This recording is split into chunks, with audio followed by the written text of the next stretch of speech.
Welcome to the next in our series of webcasts on demystifying IFRS 9's impairment requirements. I'm Sandra Thompson. I lead our global accounting technical function dealing with IFRS 9 and financial services sector. And I'm very pleased to introduce you to our two presenters today. We have Mark Randall, who works with a lot of our UK banking clients on applying IFRS 9, and he's presenting with Chris Wood. Chris is a Canadian partner that's been very active in Canada in helping our clients out there. Chris and Mark are going to talk today about how IFRS 9 applies to issued financial guarantees and loan commitments. And as they outline, this is another area of big change from IAS 39. These contracts will now be in the scope of IFRS 9 unless they're measured at fair value through P&L. I'll hand over to Mark and Chris. So loan commitments are one of the really fundamental areas of change with the introduction of IFRS 9. Under IAS 39, loan commitments aren't actually in scope for the purposes of impairment, and so banks are required to look at the requirements of IAS 37, the general provision standard for non-financial items, and in practice, unless they've got a loan commitment that is deemed to be an onerous contract, there typically isn't a provision that's booked. So for that reason, loan commitments are often an area where banks are seeing a pretty significant increase in the level of provisions they're required to hold with the move to IFRS 9. So to get things started, one of the first questions is, well, when is a loan commitment for the purposes of the standard? Well, the standard describes a loan commitment as being a firm commitment to lend with pre-specified terms. But you need to be careful. That doesn't mean that every single term needs to be entirely set in stone. One classic example you often see is where the interest rate isn't actually set until the drawdown occurs, so that the bank can increase the rate if the credit risk of the customer may have increased at that stage, so they get adequate compensation. That then drives the question of, well, when I'm doing my tests around whether or not there's been a significant increase in credit risk from origination to work out whether or not you're in stage 1 or stage 2, which date do I use? Do I use the date of first drawdown under the loan facility, or do I look back to the start date where the commitment was first given? And the standard is clear that you don't look at the drawdown date, you do go back to that earlier date where the commitment was first given. So getting that right is really important.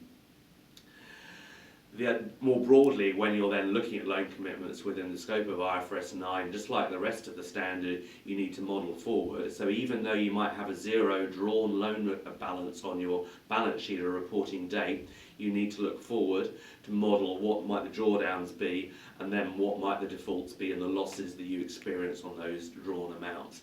So compared to what you need to think about today under IAS 39 and IAS 37, a significant more amount to be done. Yeah, I think that's a really great way to think about it, Mark. I think what we're talking about is a fundamental shift from an incurred loss model where we only had to think about and provide against exposures that we had at the balance sheet date to a forward-looking model where we now need to think about exposures that we don't necessarily have at the balance sheet date, but that we expect to have in the future. There are a few practical implications that our clients struggle with around that forward-looking model, and one is really determining whether or not you actually have an obligation to fund. So there's a challenge, practically speaking, about really understanding the contractual terms and assessing or making the judgment as to whether or not you really are obligated. Another practical implication that we've seen is around capital requirements, and some of our clients are looking at the capital implications of these additional provisions that they now need to hold, and in some cases reassessing and scaling back operationally the amount of unfunded commitments that they're actually willing to provide. And the third, I think, is from a data perspective, just really ensuring that our clients actually have the credit risk at that date that the commitment was issued, rather than the date the drawdowns occurred. Just as we now need to think about unfunded commitments, we also need to think about financial guarantees, and that's new for us because, of course, under IAS 39, we didn't have to deal with financial guarantees, whereas under IFRS 9, they are now in scope for the ECL requirements. And so now we measure an expected credit loss on financial guarantees based on effectively the amount that we expect to pay to the holders of them.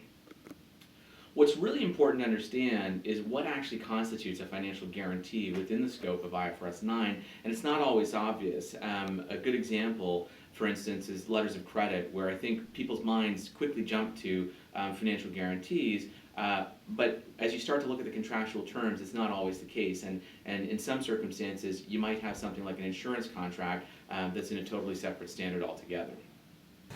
So quite a few things to think about there. So what are the key messages I really would take away to? First of all, this area is where there's going to be a fundamental change, moving from quite possibly having zero provision to possibly a quite significant provision. So making sure this is getting adequate focus in your project is a really key area. And I think the second one, as Chris talked around, is really understanding the contractual terms you've got, because what you might think is a loan commitment or might not think is a loan commitment or a financial guarantee may turn out to be one. So it's really important that your project is looking at the wide range of possible contracts, understanding whether or not they're in scope, just so you've got a really firm foundation to the work you then do in terms of measuring the ECL on the relevant exposures. Thank you. That's it for this session. But click the subscribe button below and watch out for future videos.